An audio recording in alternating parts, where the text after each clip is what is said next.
This past weekend we had the Stream of Many Eyes. In case you missed it, it was a streaming event hosted by Wizards of the Coast, where they unveiled some of the upcoming products for the year, and brought together some of the more famous D&D streamers and personalities, allowing us to see some of our favorite D&D community members play some sessions of D&D. A lot of people jumped at the chance to comment on the reveals we got during the stream, often prematurely so. But I had decided even before the weekend started to hold off on releasing my thoughts until after the event was over.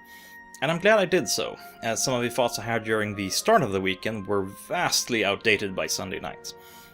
So what was revealed? Well, there were 3 big things announced during the weekend that I would like to comment on. 2 of them officially, and the third sort of slyly leaked out in an interview. Possibly in response to the community's reaction to the rest of the news. The first product revealed was Waterdeep Dragon Heist, a level 1 to 5 adventure module. The format of the name made me think that we would be seeing more Waterdeep related products in the future. And I turned out to be right, as the second product brought up was Waterdeep Dungeon of the Mad Mage, a sort of companion adventure for levels 5 to 20. The third thing that was revealed is that they are working on a product that will be set in a different world than Forgotten Realms. It will be out by the end of the year. So let's talk about these in order, starting with Dragon Heist. It is a very open adventure set in Waterdeep, where you will be sent on a task by Volofamp Gedarm that will eventually lead to a hunt to find a large treasure before a villain gets a hold of it. As a DM, you'll be able to select between 5 different villains, so depending on your DM's choices, the adventure will play out very differently. It is a low to medium level adventure, and my initial gut reaction was that the level span was a little bit small compared to previous campaigns that have been released. I was worried that if I decided to run this as my next campaign, it would end up being much shorter than what my players have come to expect. Thankfully, since this module has a companion that goes all the way up to level 20, that won't be much of a problem. The adventure itself sounds fun. I like urban adventures, and many of the villains that seem to be involved, such as the Sanafar and Jarlaxle, are fun NPCs that I will very much like to introduce to my players. The most exciting thing for me personally about this book is all the information that it seems to be offering on the city of Waterdeep. There have been several books released over the years describing Waterdeep in detail, but those are all off the market these days, of course, and I'm looking forward to reading the 5th edition team's take on the City of Splendor. The second module announced was the Dungeon of the Mad Mage. I would like to start off by saying that I think it's positive to finally see an official D&D product for 5th edition that takes people all the way up to level 20. There have been far too few products for high-level groups released over the years, and I fully understand why. Most groups will never make it to 20. Releasing an adventure for high-level parties means releasing an adventure for a much smaller market, and therefore taking bigger risks. However, I do believe that the audience for 5th edition D&D has grown large enough now to support products like that. That being said, I'm not very excited by this product. Every edition of D&D has had their module to explore Undermountain, so it was inevitable for us to see one for 5th edition as well. In case you didn't know, Undermountain is this massive dungeon that exists underneath Waterdeep. It is 23 levels of sheer madness, and the setting of countless adventures and the legendary computer game Eye of the Beholder. It is so huge that although maps of it have been released throughout the entire run of D&D, it has never been fully described. To make things even more complicated, the dungeon changes and shifts, meaning that it will be impossible to completely ever map it. Now, there are many reasons why I'm not excited to return to Undermountain. The first being that I've been there and I've done that. Like I mentioned, every edition has had its fair share of content set in Undermountain, so I've already read about it and played it in the past. I fully understand the urge to put your own mark on such a legendary dungeon. If I'd been on the team for the new edition of D&D, I would have wanted to do the same at some point. But I just don't feel that there's much more to say about the place. The second reason that I'm less than thrilled about the module is that it's a massive dungeon crawl set over 15 levels. Dungeon crawls are fun, but they tend to wear out their welcome, and a 15 level long grind, well, I just don't think that will be fun. I think every DM has at some point built their own mega dungeon, a place so massive that the players will go from fresh-faced level 1s to brawny high-leveled heroes overladen with epic treasure.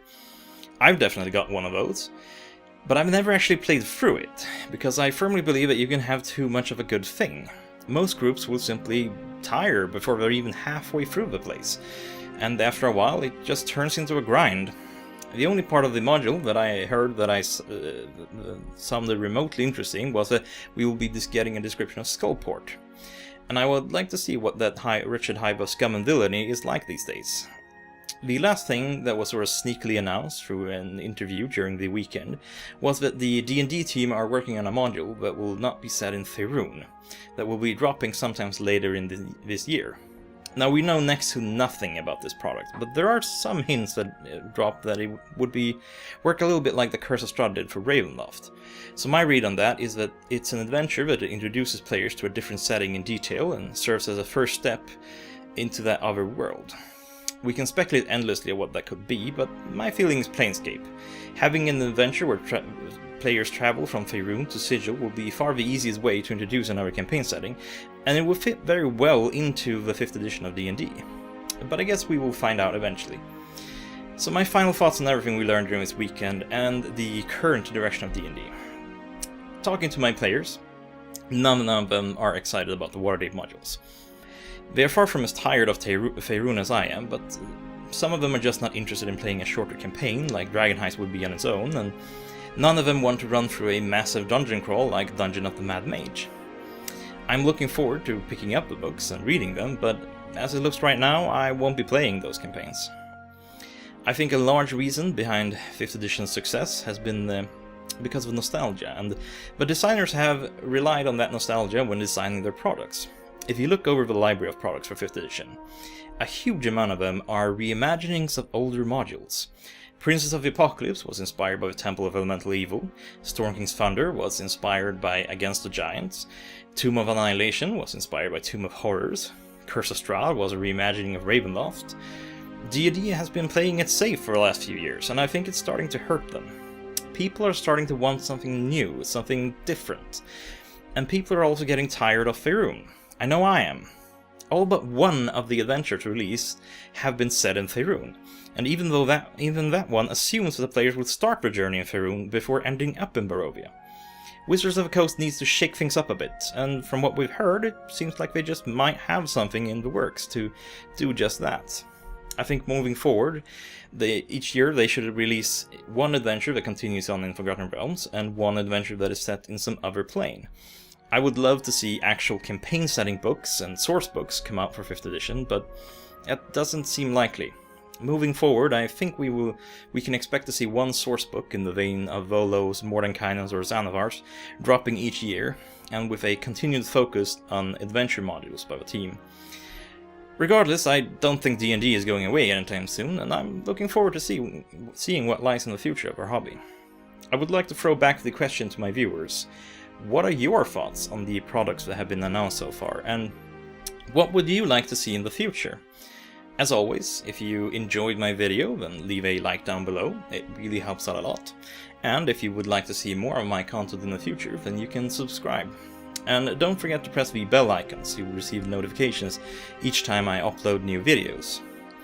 If you would like to support my channel, you can do so by checking out my Demons Guild products or follow me on Tumblr or Twitter, links as always in the description below. Until next time, Dungeon Delvers.